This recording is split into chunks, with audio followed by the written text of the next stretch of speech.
사모에 나오신 우리 모든 성도님들 주님의 이름으로 사랑하고 축복합니다. 우리 옆에 있는 분들하고 이렇게 하면 인사하시겠습니다. 오직 주님만 높이는 밤이 됩시다. 인사하겠습니다. 오직 주님만 높이는 밤이 됩시다. 우리 앞뒤로는 이렇게 하면 인사할까요? 주님의 시선으로 세상을 바라봅시다. 주님의 시선으로 세상을 바라봅시다. 할렐루야.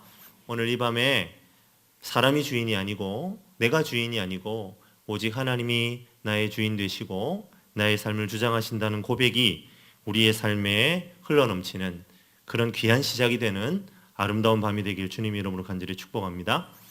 최근에 모 제약회사의 회장이 자신을 모셨던 운전수들에게 막말과 갑질을 저지른 그런 녹취록이 공개되면서 논란이 있었던 것을 우리는 알고 있습니다. 이 제약회사의 회장이요, 운전수들에게 폭언과 막말을 한 것이 하루 이틀의 문제가 아니라 거의 10여 년 동안 지속되었던 문제였고 결국 그것이 골맞던 것이 터져버린 것이지요. 문제의 장본인인 그 제약회사 회장은 상황을 재빠르게 진화하기 위해서 기자회견을 통해 공개 사과를 하는 등 노력을 했지만 좀처럼 이슈가 잦아들 기미를 보이지 않습니다. 공개 사과가 마치 기계적으로 짜여진 대사를 읽고 내려온 것처럼 보였기 때문이죠. 진화는커녕 불에 기름을 끼얹는 격이 되어버렸습니다. 결국 지난 7월에 정식 수사로 전환이 되어서 현재 불구속 상태로 수사를 받는 피의자 신분으로 수사를 받는 처지에 놓이게 된 것을 우리 뉴스를 통해서 알고 있습니다. 또 다른 갑질과 관련된 소식도 있죠. 육군 이작전 사령관 육군 대장의 부인이 공관병들에게 말도 안 되는 갑질을 저질렀다는 내용입니다. 120평이 넘는 관사를 관리하는 것으로도 벅찼을 것인데 온갖 집안의 잡일들을 공관병들에게 다 시켰던 것 같습니다. 게다가 가혹한 질책과 비인격적인 대우에 못 이겨서 공관을 뛰쳐나간 공관병을 최전방 GOP로 일종의 유배를 보내는 등 직권남용도 저지른 것으로 나타났죠. 또 사령관 부인의 잃어버린 물건을 찾지 못한 한 공관병은 자살을 시도한 적이 있었다라는 주장도 제기되는 것을 우리 뉴스를 통해서 보고 있습니다. 공관병들도 엄연히 나라의 부름을 받고 징집된 군인입니다. 그런데 그런 군인을 노예 부리듯 했다는 내용은 분노를 일으키기에 또한 충분한 것이었죠. 그래서 군인권센터에서는 이런 의견을 내기도 했습니다. 공관병의 업무를 명확히 정의하기 어렵기 때문에 공관병이 사실상 개인 몸종처럼 활용될 수밖에 없는 구조이기 때문에 공관병 제도 자체를 없애야 한다. 그런 의견을 내기도 했다고 하죠. 결국 현 국방장관의 지시로 공관병 제도 전반에 큰 틀에 대해서 검토를 하고 폐지하는 것까지 생각하고 있는 모양새로 사건은 돌아가고 있는 것 같습니다. 사랑하는 성도 여러분, 세상에서 그 정도의 위치와 명예를 가지고 있다면 과연 그렇게까지 할 필요 있을까? 왜 그런 일을 저지르는 것일까? 그런 의문이 들지 않으시나요? 왜 그렇게 높은 지위와 명예를 누리는 사람들이 줄줄이 도덕성에 결격 사유가 생겨서 무너지느냐는 말이죠. 여러 가지 의견이 있을 수 있겠지만 결국 그렇게 무너지는 이유는 권력의 속성이 가지면 가질수록 더 많은 것을 얻고자 하는 욕망을 부추기기 때문입니다. 아마 처음부터 저런 모습은 아니었을 겁니다. 하지만 부와 명예, 지위를 얻으면 얻을수록 마치 소금물을 마시는 것과 같이 더 높은 곳을 향한 갈증을 느끼게 되는 것이지요. 그리고 나도 모르게 나보다 약한 사람을 억누르게 되고 남들이 가지지 못하는 것을 더 많이 누리고 싶은 욕망이 생겨나게 되는 것입니다. 그런데요, 사랑하는 성도 여러분, 우리가 가질 만큼 가졌고 누릴 만큼 누리고 있는 사람들이 왜 저 모양이냐라고 손가락질 하지만 정작 우리 자신을 돌이켜보면 어떻습니까? 우리도 저런 위치에 서게 되었을 때 정말 자유할 수 있는 사람인가? 라고 스스로 질문해 본다면 어떻게 대답하실 수 있을 것 같습니까? 우리는요, 그리스도인입니다. 영생을 소유한 사람입니다. 천하보다 귀하다는 하나님의 평가를 받는 사람들입니다. 그럼에도 불구하고 우리도 똑같은 결과에 다다를 수 있다는 것이지요. 앞서 제가 소개한 제약회사 회장님, 그리고 육군 제2작전부 작전사령관님, 놀랍게도 교회 장로님들이시더라고요. 어떻습니까? 예수 믿는다고 이러한 갑질로부터 자유로울 수 있는 걸까요? 저는 결코 그렇지 않다고 생각합니다. 어떻게 하면 예수 믿는 사람임에도 그렇게 될 수 있습니까? 바로 인간 중심적인 문화에 사로잡힐 때입니다. 하나님은 말씀을 통해 변화된 그리스도인들이 철저하게 신본주의적 삶을 살아가도록 요청하십니다. 하지만 우리가 매 순간 그 중심을 잃어버리기 때문에 우리는 하나님이 주시고자 하는 복을 놓쳐버리게 되는 것이지요. 오늘 본문에 등장하는 사람들도 마찬가지입니다. 그들은 하나님께서 노아와 그 후손들에게 맺어주셨던 무지개 언약을 받은 사람들이었습니다. 하나님의 약속이 있었습니다. 그러함에도 불구하고 결국 그들은 실패하고 언어의 혼란을 경험하고 있는 것이죠.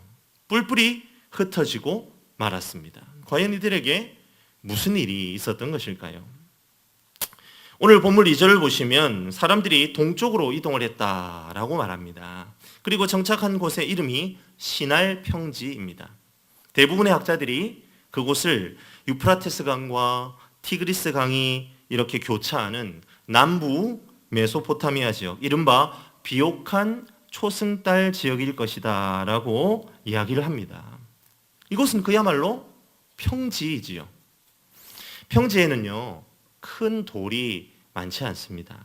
그렇기 때문에 건물을 짓기 위해 돌을 사용하는 것은 매우 어려운 일이지요. 많은 사람들이 동쪽으로 이동을 했습니다. 그리고 거기에 정착을 하려면 집도 있어야 되고 또 건물들이 필요하죠. 그런데 아까 말씀드렸듯이 집을 지을 큰 돌과 같은 재료가 없습니다. 그때에 이들에게 기가 막힌 방법이 떠오른 거죠. 무엇입니까? 바로 벽돌입니다.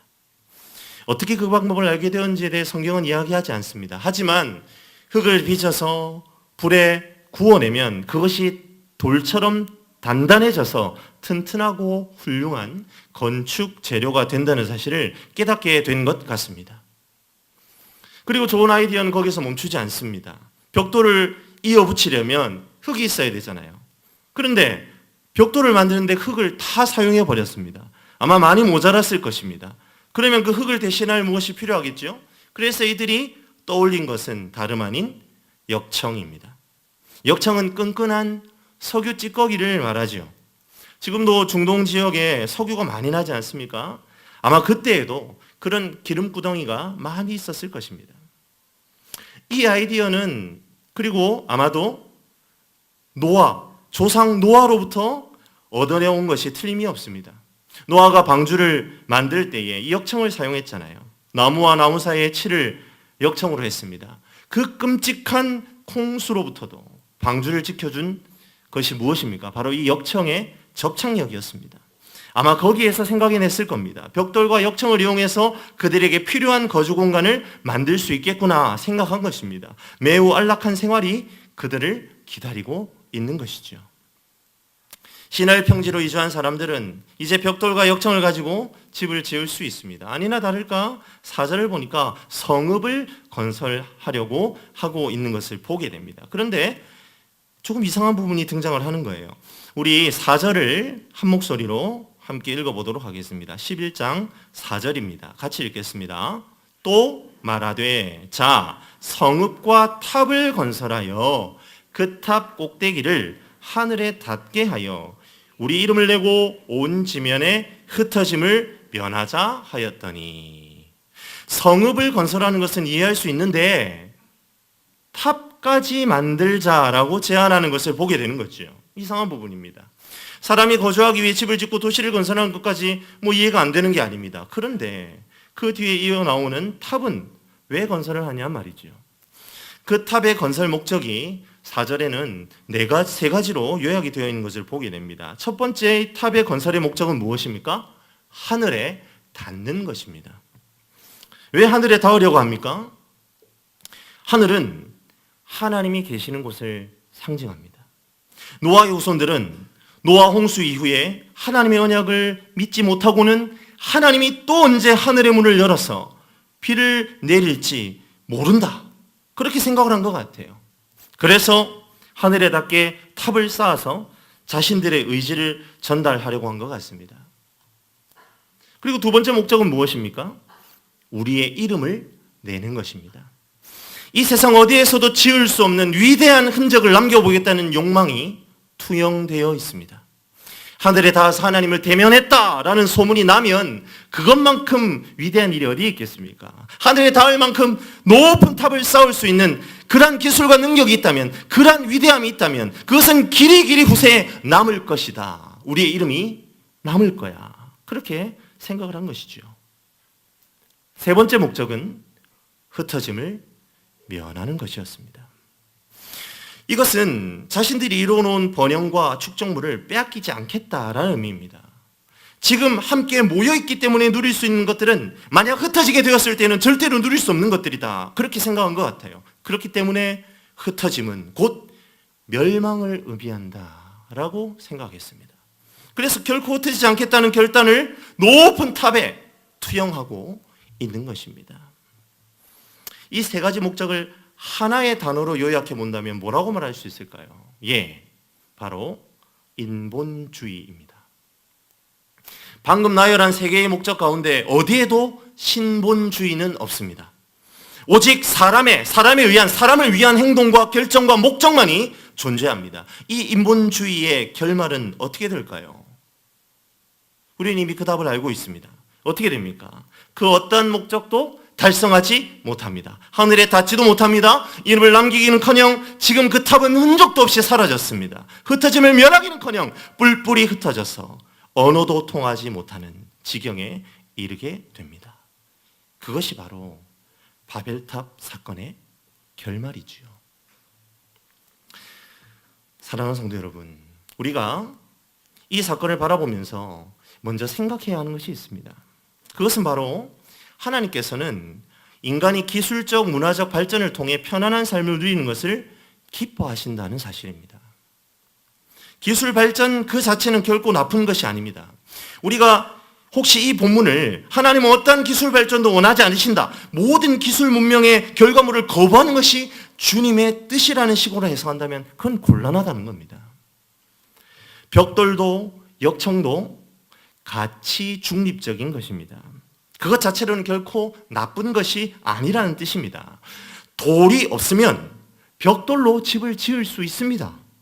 진흙보다는 역청이 더 견고하게 벽돌을 붙여줄 것입니다. 하나님은 역청으로 노아와 가족들을 살리신 하나님이십니다. 노아에게 그 비법을 가르쳐 주셨습니다. 그리고 역청은 사람을 살리는 도구가 되었습니다. 하나님은 인간에게 일반 은총으로 지혜와 도구, 기술 문명 허락하셨습니다. 그러나 문제는 무엇입니까? 그것을 사용하는 인간의 상태가 문제인 것이죠. 하나님은 그 기술과 도구들이 잘못된 방법으로 사용되는 것을 절대로 원하지 않으십니다. 그 잘못된 방법은 무엇입니까? 바로 인간 중심주의이지요. 인간을 위해서만 기술과 지혜가 집중되면 결국 그 결과물들은 인간의 심장을 찌르는 비수가 되어 돌아온다는 사실을 우리는 이 본문을 통해 발견할 수 있습니다. 현 인류는요, 눈부신 과학기술의 발전을 지금 가져오고 있지요. 특별히 생명공학이라는 분야의 발전은 인간을 질병의 고통으로부터 해방시키고 있습니다. 유전공학은 인간의 먹는 문제를 해결하는데 매우 유용하게 사용되고 있습니다. 하지만 항상 문제는 무엇이라고요? 인간 중심주의입니다. 인공수정은 불임으로 고통받는 가정에 희망을 안겨줍니다. 이런 것은 일반 은총이지요. 하지만 인간은 여기에서 멈추지 않는다는 것이 문제입니다. 배아 복제를 넘어서서 인간 복제로까지 나아간다는 것이 문제입니다. 창조주의 영역까지 넘볼 수 있다고 자신하는 만용이 문제입니다. 그것으로 자신의 이름을 낼 수 있다고 믿는 것입니다. 그런 방법으로 인간의 멸망을 막을 수 있다고 생각합니다. 그러나 그것은 하나님의 관점에서 바벨탑 그 이상도 그 이하도 아닌 것입니다. 이러한 교만은 과학기술과 같은 형이상학적인 차원에서만 일어날까요? 그렇지 않습니다. 우리의 일상적인 삶의 현장에서도 교만은 일어납니다. 우리의 각 개인의 삶에서 나의 목소리가 높아지는 자리가 있다면 그 자리가 바로 바벨탑이 된다는 말입니다. 가정주부가 있습니다. 직장에서 열심히 일하는 남편과 학교에서 열심히 공부하고 돌아오는 자녀들의 편안한 쉼을 위해 가정을 알뜰하게 꾸려가는 것은 하나님 앞에서 참으로 복된 일입니다. 하지만 그렇게 가정을 돌보는 일이 자신의 의를 드러내는 도구로 사용된다면 그 가정은 바벨이 되고 맙니다.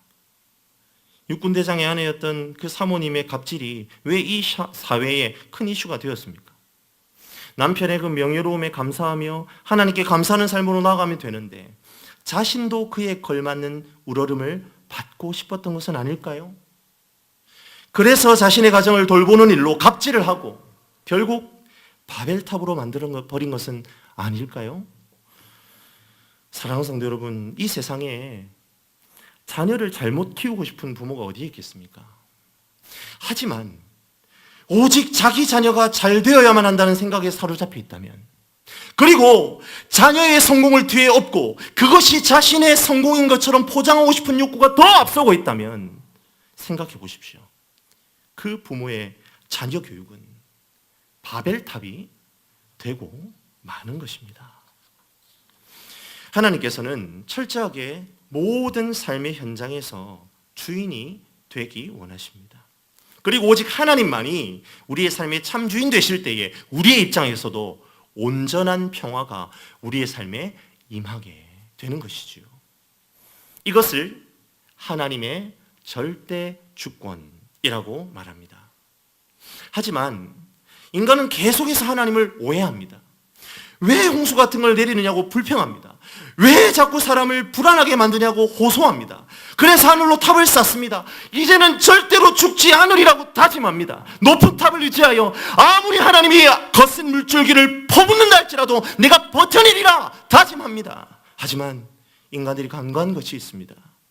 지금 그런 태도를 보이는 그러니 그 죄 때문에 홍수로 쓸어버릴 수밖에 없었다는 것을 간과합니다. 인간들은 자기의 모습과 태도는 바라보지 않은 채로 하나님을 오해만 하는 것입니다. 하나님의 주권을 인정하지 않습니다. 인간이 잘나면 얼마나 잘날 수 있겠어요? 삼성의 이건희 회장님, 정말 성공한 사람이다. 저 정도면 이름난 사람 아니야? 하면서 부러워하기도 하고 박수를 받기도 했지만 최근에 불미스러운 어떤 영상이 유출이 되고 자신의 아들이 된 사장님이 구속을 당하고 이제는 지탕의 대상이 되고 있지 않습니까? 바벨탑의 전형적인 모습이 아닐까요? 지금은 되게 오래된 이야기입니다. 배우 중에 현빈이라는 배우가 있죠. 그 현빈이라는 배우가 해병대에 입대를 했습니다. 지금 이제 전역을 했죠. 그때에 그 현빈이 입대를 하고요, 포항시가 난리가 났대요.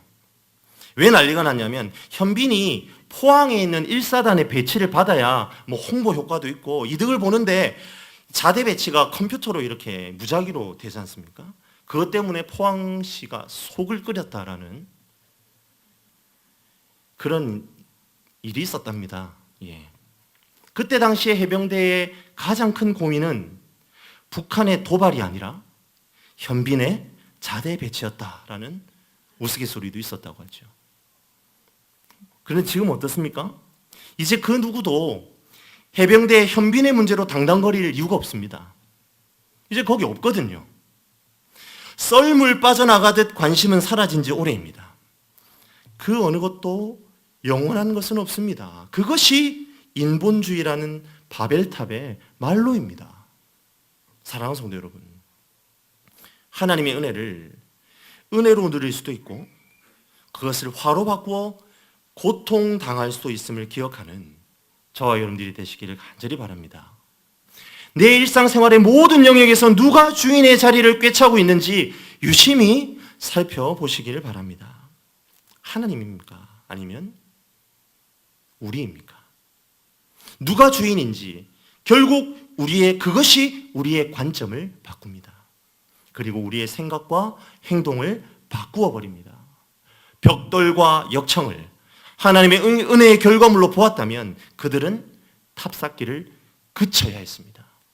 그러나 욕망의 도구로 전락한 벽돌과 역청은 결국 혼란의 도가니에 인류를 빠뜨리고 말았습니다. 하나님의 관점으로 모든 것을 은혜의 자리로 바꾸어 나아가는 저와 여러분들이 되시기를 간절히 축복합니다. 바벨탑을 쌓는 인간들을 바라보는 하나님의 마음은 그럼 어떠셨을까요? 오늘 본문을 자세히 보면 그 하나님의 속내가 조금 들여다 보입니다. 우리 5절 말씀을 한 목소리로 읽도록 하겠습니다. 11장 5절입니다. 같이 읽겠습니다.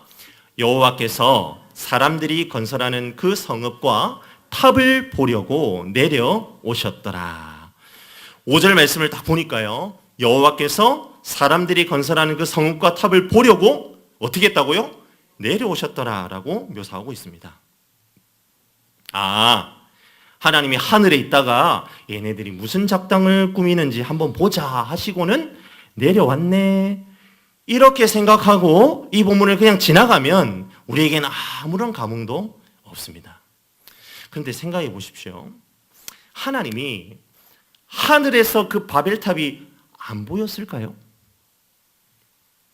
무소부재하시고 전지전능하신 하나님이 잘 안 보여서 하늘에서 내려와 그 바벨탑 공사 현장을 내려오셔야 할 분이냔 말입니다. 그렇지 않죠. 우리 하나님은 그렇게 할 분이 아니십니다. 그렇다면 지금 5절을 통해 뭔가 우리에게 말하고자 하는 것이 있는 겁니다. 우리가 깨달아야 하는 것이 있어요. 결론부터 말씀드리면 하나님이 하늘에서 내려와서 보셨다라는 것은 인간이 생각할 때에 위대하다고 생각하는 것이 얼마나 보잘것없는 것인가를 드러내는 장치다라는 점입니다.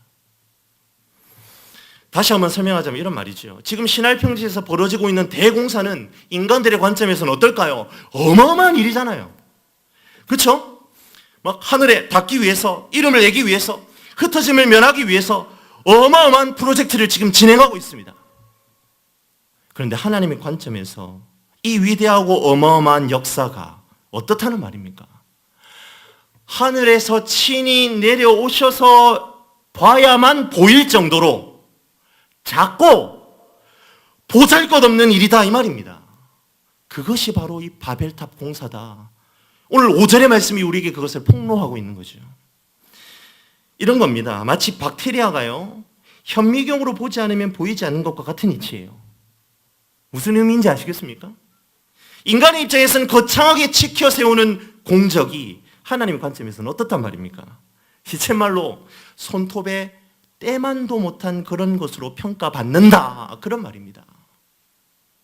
하나님이 내려오셔서 보셨다는 이 짧은 문구 속에 그런 의미가 들어있어요. 인간이 행하는 그것이 제 아무리 위대하고 어마어마한 사건이라 할지라도 그것이 자신들의 이름을 드러내려는 목적에서 이루어지는 것이라면 하나님은 매우 하찮은 것으로 대우하신다는 겁니다.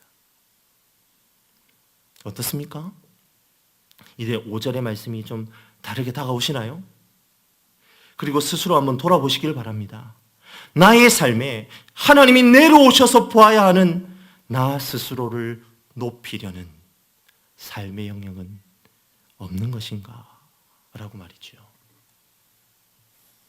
사랑하는 성도 여러분, 이 세상에서 가장 누추한 삶은 무엇일까요? 그것은 아마도 자기 자신밖에 모르는 삶일 것입니다. 아등바등 자기 자신만을 위해 최선을 다해 살아가는 사람들의 결과물은 그것이 아무리 거창한 것이라 할지라도 하나님 앞에서는 현미경으로 봐야만 하는 박테리아 수준에 불과하다는 것입니다. 이 사람이 무슨 말을 하는 거야? 내가 이래봬도 남을 위해서 얼마나 많은 노력을 하는데 그렇게 발끈하실지도 모르겠습니다. 하지만 이런 반응을 보이는 사람들의 면면을 들여다보세요. 기껏해야 자신의 가정 그리고 자기 주변에 자신에게 이익을 끼치는 몇 명 겨우 신경 쓰는 것이 전부인 삶입니다. 그 정도로 살아가면서 다른 이를 위한 삶은 울룬한다면, 그리고 그런 삶의 방식으로 이룬 성공이라면 하나님은 결코 박수 쳐주지 않으신다는 것이지요. 기껏 벽돌 굽고 역청을 발라서 하고 있는 짓이 나, 내 가족, 내 식구 흩어지면 다 죽는다. 절대로 안 흩어질 거야. 이 정도라면 아무리 많은 것을 누리고 쌓고 존경을 받는다 할지라도 하나님은 그 삶을 인정하지 않으신다는 것입니다. 그 삶으로 내려오셔서는 축복하시기는커녕 혼란케 하시고 흩어버리십니다. 사랑하는 성도 여러분, 지금 우리의 삶 가운데에서 일어나는 현상들을 잘 분별해야 하는 이유가 여기에 있습니다. 나는 특별히 잘못한 것도 없는 것 같아요. 교회도 잘 다닙니다. 11조도 잘 냅니다. 남한테 뭐 싫은 소리 한 것도 별로 없어요. 그런데 일들이 막 꼬입니다. 자녀들이 힘들어집니다. 우리는 오늘 이 말씀에 한번 주목해 볼 필요가 있어요. 물론 하나님께서 믿음이 견고해지기 위해 주시는 시험일 수 있습니다. 그런데 말입니다. 사랑하는 성도 여러분, 우리 자신이 잘 알지 않습니까? 이것이 믿음에 이르는 시련인지, 자기 교만에 의해 당하는 고통인지, 내가 그리스도의 십자가의 고난에 동참하는 삶을 사는 것인지, 이 어려운 상황이 말이죠. 바벨을 경험하고 있는 것인지 안다는 겁니다. 나는 압니다. 그리고 주님이 아십니다. 그러하기에 주님 앞에 우리는 엎드려야 하는 것이죠. 깨달아 알게 하실 때에 우리 어떻게 해야 합니까? 겸손하게 구해야 합니다. 하나님의 주권을 온전히 인정할 수 있는 겸손함을 달라고 구해야 합니다. 하나님, 내 의지로 내 행동과 내 생각 하나님 바뀌지 않습니다. 하나님의 마음을 주시옵소서. 마음을 달라고, 하나님의 시선으로 나와 세상을 바라볼 힘과 용기를 달라고 그렇게 구해야 합니다. 사랑하는 성도 여러분, 그러한 기도가 우리의 삶에 흘러넘치기를 주님의 이름으로 간절히 축복합니다. 하늘에서 내려와 탑을 쌓는 인류를 향해 하나님께서 이제 드디어 처분을 내리시죠. 그게 6절에 7절의 내용입니다. 제가 한번 읽어드립니다. 여호와께서 이르시되 이 무리가 한 족속이요 언어도 하나이므로 이같이 시작하였으니 이후로는 그 하고자 하는 일을 막을 수 없으리로다.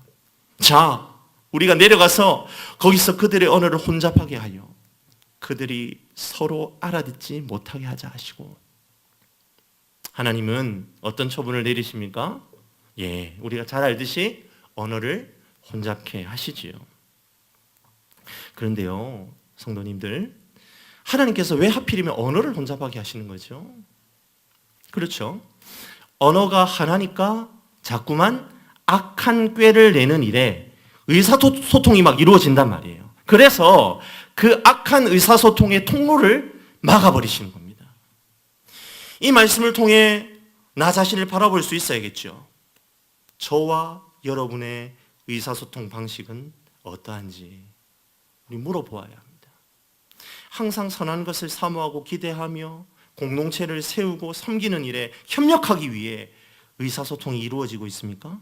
아니면 꺼내는 말마다 사람을 쥐어박고 분란을 일으키고 분당을 짓고 이기적인 언사로 일관하는 의사소통에 능한 사람입니까? 우리는 이러한 자신의 상황을 분별할 수 있는 힘을 가지고 있어야 합니다. 또한 하나님께서는 우리가 악한 생각하는 악한 도모를 완전히 뒤집어 부셔서 그것을 바로 잡으시는 분이다라는 사실을 또한 기억할 필요가 있습니다. 오늘 본문 7절에 혼잡케 하자라는 동사가 있는데요. 이 동사가 히브리어로 나블라라는 단어입니다. 그런데 우리가 앞서 읽었던 본문 3절에 벽돌이라는 단어에 해당하는 히브리어 단어는 레베나입니다. 잘 보세요. 나블라, 레베나, 모음을 빼고 자음만 놓고 보세요. 니은, 비읍, 리을, 비읍, 니은이 됩니다. 어떻습니까? 자음의 배열이 완전히 뒤바뀌어 있죠. 하나님께서는 하나님의 메시지를 더 정확하고 더 쉽게 전달하시려고 이처럼 자음의 배열을 통해서도 역사하시는 거예요. 이것은 어떤 의미를 가지고 있을까요? 인간이 벽돌을 만들어서 자기 의를 나타내려고 하니까 하나님은 그 자음을 뒤집어서 혼란케 하시는 겁니다. 하나님께서 어떤 의지를 가지고 이렇게 행하시는지 자음의 배열만 봐도 우리가 느껴질 수 있다는 거예요. 사랑하는 성도 여러분, 이 시간 하나님의 말씀 앞에 반응하는 저와 여러분들이 되시길 간절히 축복합니다. 하나님이 뒤집어엎기 전에 거기에서 멈춰야 합니다. 아무리 좋아 보이고 멋있어 보이고 세상을 다 얻을 것 같은 선택이 내 앞에 펼쳐진다 할지라도 하나님의 영광을 가리고 하나님을 대적하는 선택이라면 섬기라고 주신 공동체야 죽든지 말든지 내 가족만 살아남는 선택이라면 하나님께서 자음을 뒤집어 엎어버리시는 것처럼 엎어버리시기 전에 우리가 먼저 내려놓고 바꿔야 합니다. 사랑하는 성도 여러분, 하나님의 분명한 메시지가 있습니다. 나의 유익을 다 내려놓고 먼저 그의 나라와 그의 의를 구하는 삶의 자리로 나아가라. 하나님 우리에게 말씀하십니다. 그런데 문제가 있죠. 도무지 나의 의지로는 되지 않는다는 문제입니다. 내 죄된 본성으로는 끊임없이 내 삶에서 바벨탑을 쌓을 수밖에 없고 흩어짐을 면한 방법이 없을까? 그거 궁리하기 바쁩니다. 어떻게 해야 될까요? 어떻게 이 저주에서 우리는 자유할 수 있습니까? 어떻게 인본주의적 사고방식에서 벗어나 신본주의적 가치관으로 새 옷을 입을 수 있을까요? 답은 하나밖에 없지요. 오직 예수 그리스도, 그분을 의지한 것 외에는 방법이 없음을 믿으시길 바랍니다. 하나님의 절대 주권을 인정하려면 나 자신을 비워야 합니다. 하지만 우리는 죄된 본성으로 나 자신을 비우는 것이 불가능합니다.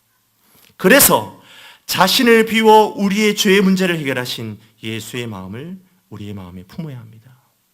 빌립보서 2장 6절에서 8절은 예수님에 대해 이렇게 이야기합니다. 그는 근본 하나님의 본체시나 하나님과 동등됨을 취할 것으로 여기지 아니하시고 오히려 자기를 비워 종의 형체를 가지사 사람들과 같이 되셨고 사람의 모형으로 나타나사 자기를 낮추시고 죽기까지 복종하셨으니 곧 십자가에 죽으심이라. 아멘. 그 예수님, 그 예수의 마음으로 내 마음에 품을 때에 우리에게 어떤 일이 일어날까요? 역시 빌립보서 2장 1절에서 4절은 우리에게 일어날 일에 대해 이렇게 이야기합니다. 그러므로 그리스도 안에서 무슨 권면이나 사랑이 무슨 위로나 성령이 무슨 교제나 긍휼이나 자비가 있거든 마음을 같이하여 같은 사랑을 가지고 뜻을 합하여 한 마음을 품어 아무 일에든지 다툼이나 허영으로 하지 말고 오직 겸손한 마음으로 각각 자기보다 남을 낮게 여기고 각각 자기 일을 돌 뿐더러 또한 각각 다른 사람들의 일을 돌아보아 나의 기쁨을 충만하게 하라. 아멘. 예수의 마음을 품을 때에 이러한 일이 우리 가운데 일어난다. 성경은 우리에게 약속하고 있습니다. 같은 사랑을 가지고 뜻을 합하여 한 마음을 품을 수 있습니다. 내 심장이 예수의 심장이 될 때에 아무 일에든지 다툼이나 허영으로 하지 않고 오직 겸손한 마음으로 각각 자기보다 남을 낮게 여기는 더 존중히 여기는 겸손한 삶을 감당한다는 겁니다. 그것을 소유하게 된답니다. 자기를 비워 종의 형체를 취하신 예수의 마음이 나를 바꿉니다. 하나님의 시선이 나의 시선이 되어 내가 나아갈 바를 깨닫게 하고 나를 움직여 가게 됩니다. 이것을 깨닫는 밤이 되길 간절히 축복합니다. 우리가 이 사실을 믿고 신뢰하며 나아갈 때에 저와 여러분을 통해 놀라운 일이 일어날 것입니다. 그 예수님께 모든 것을 맡겨드리고 나아가는 저와 여러분들이 되시길 간절히 축복합니다. 오늘 본문 말씀 9절은요, 바벨이란 말의 뜻풀이로 마무리되고 있는 것을 보게 됩니다. 바벨의 뜻은 온 땅의 언어를 혼잡게 하셨다입니다. 창세기에서 이 바벨이란 단어는 오늘 우리가 읽은 본문 11장 9절과 앞선 10장 10절 딱 2번 사용됩니다. 그리고 다른 구약 성경에서는 이 바벨이란 단어가 주로 바벨론이라는 나라를 지칭할 때 사용돼요. 바벨론이 어떤 나라입니까? 먼 훗날에 하나님께서 그의 백성 이스라엘을 마지막으로 벌하시는 도구로 사용되는 나라입니다. 그런데 더 중요한 것은 이 바벨론이란 나라가 결국은 하나님을 대적하고 스스로 높아져서 망하게 된다는 것입니다. 이사야 14장 12절에서 15절에는 이 바벨론에 대한 하나님의 평가가 고스란히 담겨 있습니다. 너 아침의 아들 계명성이여, 어찌 그리 하늘에서 떨어졌으며 너 열국을 엎은 자여, 어찌 그리 땅에 찍혔는고. 내가 내 마음에 이르기를 내가 하늘에 올라 하나님의 묵별 위에 내 자리를 높이리라. 내가 북극 지폐의 산 위에 앉으리라. 가장 높은 구름에 올라가 지극히 높은 이와 같아지리라 하는도다. 그러나 이제 내가 스월 곧 구덩이 맨 밑에 떨어짐을 당하리로다. 하나님께서는 바벨론을 도구로 사용하시기 위해 높여주셨습니다. 그러나 그들은 스스로 높아져서 주변의 약소국들을 강압하고 자신의 이름을 드러내려 하다가 결국 멸망의 나락으로 떨어지고 말았다는 겁니다. 공교롭게도 이 바벨론의 본거지가 오늘 창세기 본문에 등장하는 신할평지이지 않습니까? 묘하게도 연결되고 있지 않습니까? 그런데 이 바벨이라는 단어를요, 바벨론 언어인 아람어로 해석을 하면 의미가 뭔지 아십니까? 하나님의 문이란 뜻입니다. 바벨론은 자신들의 이름대로라면 하늘의 문을 여는 열쇠를 지닌 사람들이었다는 말이죠. 실제로 하나님께서는 그들을 그런 도구로 사용하기를 원하셨어요. 그런데 결말이 어떻게 되었습니까? 오늘 본문의 말씀처럼 혼란케 되고 혼돈케 되어 흩어져 흔적도 없이 사라져 지금 역사 속에서 그 잠치를 감추고 말았습니다. 사랑하는 성도 여러분, 우리는 바벨탑 사건이 왜 안타까운 사건인지를 단어의 뜻 하나에서도 발견할 수 있습니다. 하나님은 노아 이후의 일례를 통해 생육하고 번성하는 놀라운 축복을 누리기를 원하셨습니다. 노아를 통해 하나님을 만나는 문을 열어주셨습니다. 노아의 자손들이 하나님을 바라보는 하나님으로 향하는 문을 여는 창문이 되기를 원하셨어요. 진정한 바벨의 문을 하나님 열어주셨습니다. 그런데 인간은 또 똑같은 실수를 저지릅니다. 가인이 자신의 아우 아벨을 죽이고 도망칠 때에 하나님은 표를 주셔서 살게 하셨죠. 그런데 그 표를 의지하지 않고 자기의 아들의 이름으로 성을 쌌습니다. 그것으로 보호받을 수 있을 것처럼 교만하여 죄악의 족보를 이어갔지요. 이처럼 지금 노아의 자손들은 어떻습니까? 무지개 언약을 붙들고 하나님의 문으로 세상을 살아가야 함에도 불구하고 온 땅으로 흩어져 번성하며 하나님을 예배해야 함에도 불구하고 또다시 탑을 쌓습니다. 그것으로 안전을 보장받으려 합니다. 도리어 언약해 주신 하나님께 반기를 듭니다. 결과는 어떻게 되었습니까? 바벨이라는 하나님의 문을 하나님은 닫아버리시고 혼란과 혼돈이란 이름으로 그 의미를 바꾸어 버린 바벨이란 이름만 얻게 되는 비참함에 놓이게 된 것 아닙니까? 사랑하는 성도 여러분, 하나님은 그렇게 인간이 거듭하여 실패해도 또 다른 선택을 해주십니다. 아브라함을 선택하셨고요, 다윗을 선택하셨고 마지막 독생자 예수 그리스도를 선택하셔서 지금 여기에 우리를 앉혀두고 계시는 것입니다. 그리고는 오늘 또 여기 있는 저와 여러분들에게 묻고 계십니다. 너희는 바벨이란 이름을 어떻게 만들어 가겠느냐? 하늘의 문, 나를 만나는 통로로 그 이름을 가져가겠느냐? 아니면 걷잡을 수 없는 혼란과 고통이란 이름으로 그 이름을 받겠느냐? 무엇이 결정을 좌우할까요? 기억하시길 바랍니다. 오직 예수 그리스도. 아멘입니까? 오직 예수의 마음을 붙들고 살 것인가, 아니면 여전히 죄투성인 나의 자아를 붙들고 살 것인가를, 그것이 바벨의 성격을 결정합니다. 우리의 삶을 혼돈뿐인 바벨의 삶으로 인도할 것인지, 진정으로 하나님과 동행하는 삶, 하나님을 보는 창문으로서의 삶으로 인도할 것인지를 결정하게 된다는 말이지요. 이 시간 하나님과의 진정한 동행으로 우리를 인도하시는 하나님을 찬양하고 높여드리는 저와 여러분들이 되시길 간절히 소원합니다. 내 이름 드러내는 도구로 하나님이 주신 것 사용하다가 흩어지고 망가지고 멸망하는 삶을 사는 것 아니라 오직 하나님을 드러내는 창문으로서의 삶을 살아 생육하고 번성하여 참으로 하나님의 형상을 드러내고 하나님의 영광을 드러내는 저희 여러분들의 삶이 되시길 주님의 이름으로 간절히 축원합니다.